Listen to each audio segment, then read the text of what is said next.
Byron Williams asks, what was your inspiration for Shrouded City? A little backstory real quick. Shrouded City is a comic book that I wrote and my friend Amy Watson drew. And we did 3 issues. I'm very, very proud of it. I love it. It's my baby. It always will be. It'll be my favorite. I was able to trick one of my friends into drawing it, and it exists. What was my inspirations for it? Buffy the Vampire Slayer, Harry Dresden, the Dresden Files, a book series, a little bit of X-Files. Yeah, those are the main inspirations. You know, magic noir was basically what I like, with a lot of humor thrown in. Good humor, I hope, but it's, you know, humor is subjective.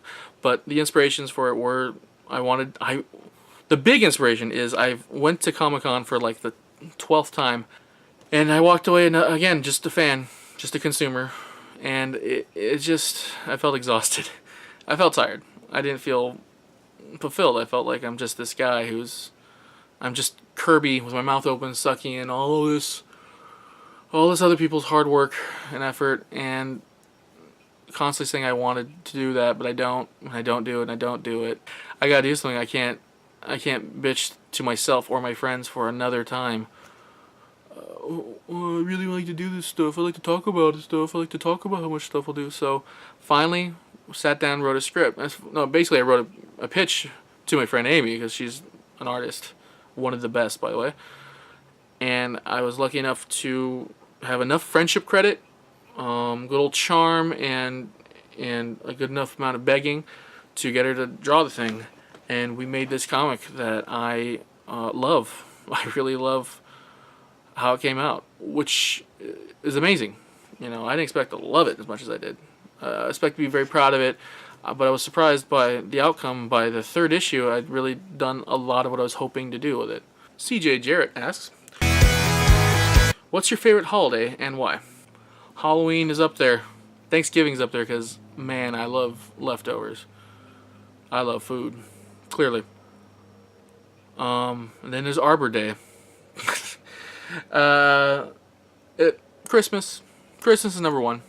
It's a big combination of things. I've always had really great Christmases here. My parents always went all out, and we got a tree, we had the whole shebang, and it's gifts. It was always the discovery of the stuff. It's the opening, the entire process was always something great. You know, you go to sleep in anticipation, and then you wake up, and the tree doubles in the amount of gifts it had, magically. And I mean, this is through my eyes. This is what I've seen. This is what I've had. And this Christmas tree that was already had a lot of presents suddenly has more. And you decide it's magic. Like, it's like as a kid, I always want to make everything be magic, but Christmas felt like magic. It felt like a really great time. It's also the time of year too. I love it when it's colder. Summer is not my favorite, and October's have been pretty hot, so Halloween's been beating me up a little bit. But Christmas, I love the time of year. I love the season. I love winter in California. Winter in California is nothing compared to other people's winters. Here, it's nice and brisk. And that's exactly how I like it. Nice, cold, air-conditioned blast of air. And it's Christmas, man. It's just, I get sick of the songs. I get sick of the decorations sometimes, but I don't get sick of the energy of it, of what it should be.